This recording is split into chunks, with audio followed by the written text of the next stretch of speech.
and welcome back to the Final Whistle podcast. My name is Harry McBain, and joining me today is Daniel Fears. How are you, Dan? Good, thank you. How are you? I'm very good, thank you. Now, in today's episode, we are speaking to a man who has played a total of 678 games, with 158 appearances of them coming for Birmingham. He's been managed by the likes of Harry Redknapp, Nigel Pearson, as well as Neil Warnock. It's former professional defender Paul Robinson. Thank you for coming on, Paul. How are you doing? I'm all good, thank you. Are you well, boys? Yep, brilliant. Now, back in 1995, you captained your school team, St Michael's, to the English Schools Under-16 Cup final.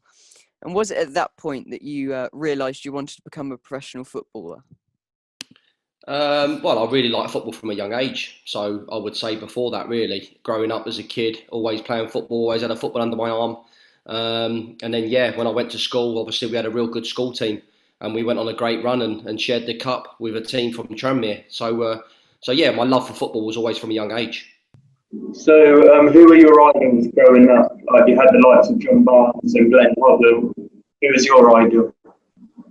So my idols growing up would have been people like Stuart Pearce, Paolo Maldini, just people I love watching who would in similar positions to me, and just see if I could pick up ideas of how they played, how they defended, and what they were like on the ball. Yeah, so they were the type of people that I looked up to as a young kid.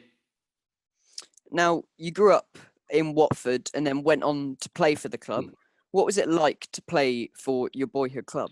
Yeah, it's fantastic for me.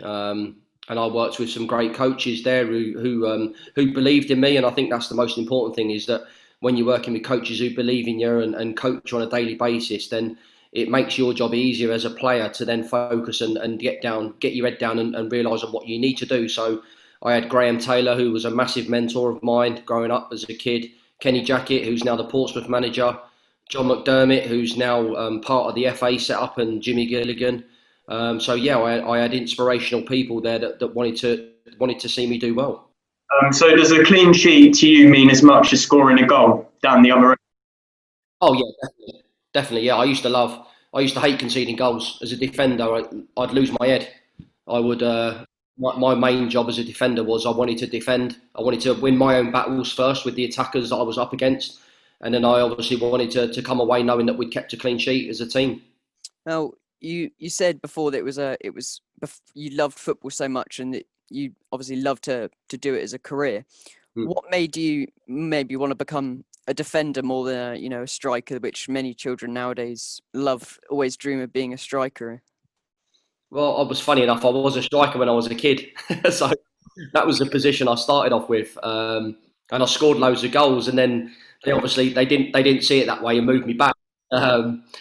But no, I think, like you say, as a defender, I wanted to play in all the positions. So I'm a left footer. I wanted to play left wing, left back, left wing back. So I got a good variation of positions growing up as a kid. But then Kenny Jackett decided he wanted to see me as a left back, just because he knew I was athletic and I could get up and down the pitch. I then focused on basically more defending, trying to defend better. Who was the hardest striker you came across in the Premier League? There was loads. I mean, like the ones that come to the top of my head, like players like Didier Drogba, Ruud van Nistelrooy, Andy Cole, Dwight York, just them experienced players that you would come up against as a young kid, where they were just so hard to play against, just because their movement was clever and they were constantly scoring goals. So yeah, them strikers for me stood out just because of the way that they played as individuals. Well, as well as that, who would you say, obviously you had a career that lasted 22 years, who would you say you most enjoyed playing alongside in defence? I had a great partnership at West Brom with Neil Clement, Curtis Davis. They were real good players, and we had a real good understanding next to each other. Then I went to Bolton, and Gary Cahill was a leader. Again, another defender that just wanted to defend and loved keeping the ball out of the net. At Watford, I had players like Robert Page, who was a Welsh international. I was lucky enough to play with some good players alongside me that, again, helped my game develop as well as a left back. Now, in 2012, you played for Leeds under Neil Warnock. What is it to be coached by him? What's it like? He's mental. He's just mad. He says it how it is. There's no ifs or buts. It is, that's it. You do your job. If you don't do your job, you're not playing. And that's why he's managed for so long, and he's had so many clubs, and he's had promotions. So yeah, for me it was interesting working with Neil, because you didn't know quite how to take him as a manager, but as a person, I really enjoyed working with him. Yeah, he was good at motivating people. How would sorry, Dan, I was just going to say this. How, of course, you're saying about, he says it as it is. Did that at all at any time like upset the squad, even though, as you said, it could motivate you? No, I think as players, you have to accept that if you're not playing well, you don't play. And if the manager thinks you've done something wrong during the game, you accept it, because you should know. You should know it was your fault if you made a mistake and you've led to a goal, or you're making too many mistakes that you know you're not playing your own game. So yeah, I mean, he was brutally honest, and for me, I love that. Like a lot of managers I worked with over the years, like Gary Megson, Brian Robson, even Kenny Jackett, Graham Taylor, they were all honest managers, and they told you how it was. Yeah, so I loved the honesty. Um, Harry Redknapp, you worked under him. What was he like as a manager? Was he a bit like Neil Warnock in the strictness, or not really? Yeah, I think Harry's obviously again another manager that's worked at the highest level, and again another character in the game. And there's not many of them around now. So yeah, Harry would tell you as it is. He wouldn't play you if you weren't playing well, and he was on the same lines as Neil Warnock. He, like you say, all the top managers seem to have long careers in management, and that's why, is that they get the best out of the players when they need to. Or you spent 6 years of your career at Birmingham. What was your favourite thing about the club as a whole? The whole club itself, I just loved. Obviously, it was a family club when I first signed. The people, I love the people, like on a day-to-day basis. The ones that not everyone gets to see behind the scenes, having like close relationships with them, laughs and jokes, getting to know people, getting to know their families. So yeah, for me, that's important in football. Is that when you're working with people, you don't just work with the football players or the coaching staff. You get to know the whole stadium, the whole crap. Like even the fans. I love working with the fans, getting to know the fans as well, because they're real passionate. So for me, it's important. Whatever club you go to, you've got to understand the whole club in general. Mm. You've played under many different managers at Birmingham, as Dan said, Harry Redknapp, but then there was also Gianfranco Zola, who was at the club. He wasn't hugely successful, but he was a big name. What was it like to work under, such a big footballing name? Again, yeah, learning different things off Gianfranco. I mean, his technical ability, even the stuff that he put on in training, obviously was on another level. We understand why he played for Chelsea and the Chelsea players with the regime that they go through. So yeah, it was great learning. Different managers have different ideas. Unfortunately for Gianfranco, it didn't work. We will never know what the situation was with that but on a day-to-day basis, I loved working with him. I loved talking to him as the manager, and we had a real good bond. So yeah, it was great working with Gianfranco. In 2013, 2014, you won the Player of the Season award at Birmingham. What was your feeling when you won that? Because obviously that's voted for by the fans. Yeah, it was obviously great pride for me in receiving them awards, because when I first signed for Birmingham, obviously I wasn't well liked as a person, just because of my time at West Brom with when I clashed with a player, Damien Johnson, and I wasn't too well liked by the Birmingham fans. But I had to win the fans over, and my passion and my determination was always to show that on the football pitch. And when you put a shirt on, you got to wear that shirt with pride and passion. And I always give 100%, even if I wasn't having a good game. I would always give my best and do my best for the team. So yeah, when obviously you get named by the fans for the award, and by the, like you say, everyone else at the football club, it's a great sense of achievement that you know that you've done your job in what you wanted to do, and that was to win people over. Now, another question about Birmingham here is another manager, Gary Rowett. Yeah, it was a very interesting situation, of course, being sacked in such a good league position, Yeah. which many people in the Championship would take. What was the feeling amongst the squad when you found out the news that he'd been sacked by the club?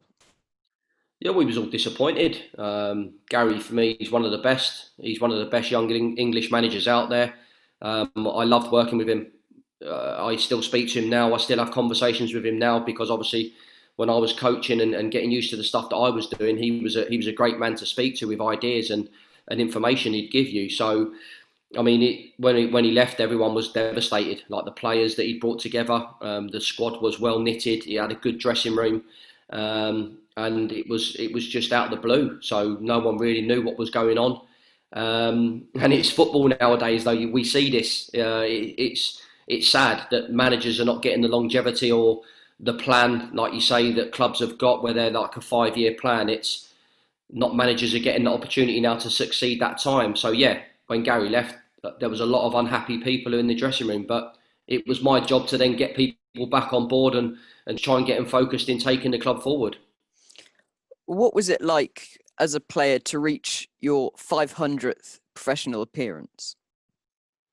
Unbelievable. I mean, obviously, you don't look at it until you've achieved it. 'Cause for me, it was just playing games. I just love playing football. So I never really looked at the amount of games that I did until obviously I hung my boots up and people had told me that all in all, I think it was like 760 odd games I played altogether. So yeah, I mean, fantastic achievement for me. And I never really had any main injuries that kept me out for long periods of time. So I tended to look after my body quite well. You recently spent time coaching at Birmingham's Youth Academy. What are your plans for the future? Is it to go into management? Yeah, obviously, I'd like to stay in the coaching side of it. Maybe work back with the under-23s like I did before when I first got the role at Birmingham, linked with the first team, and then try my hand at being a manager at some point. I mean, I'm still young, I'm still learning. Like you say, when you're a player, you start at the bottom of the ladder, and I'm no different when I'm coaching. I understand that you have to work your way up the ladder and do it the right way. So yeah, I made a decision that I wanted to leave Birmingham 2-3 weeks ago, and I'm ambitious and I want something different. I've been there 8 years as a person, so I just wanted a new challenge, and hopefully that challenge will come somewhere else, and we'll just see. I'm excited.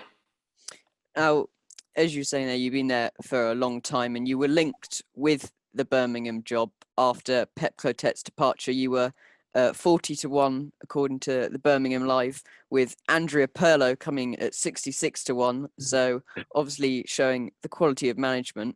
Would you like to be eventually given the opportunity to manage your former club? Yeah, definitely, 100%. That would be my dream, to play for the clubs that I'd played for and then to get the opportunity to manage them. Definitely, because I feel like I've got a bond with the fans, and they'd understand me, I'd understand them, and I think that's important. I think it's important also that you get ex-players working behind the scenes at the football clubs that they've been at as well, because they understand the structure, they understand the facilities, they understand the players and the mentality, and yeah, I just think it works really well. And just finally, if you give some advice to aspiring professional footballers, and you can give them just one piece of advice, what would it be? Dedication. You've got to be dedicated to it. It's hard work. People might think it's not hard work, and they think it's a luxury. It's not, because to be a top player, you've got to spend loads of hours on the training pitch, loads of hours in the gym, working on your strength, your core, all them little bits and pieces, your detail, working on your weaknesses. So yeah, for me, dedication. You've got to be dedicated to be a professional football player, because if you're not, then you're not going to make it too far.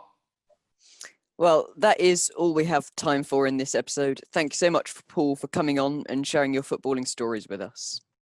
Cheers, Harry. Cheers, Daniel.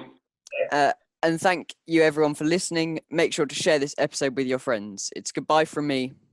Goodbye from me. That was the final whistle.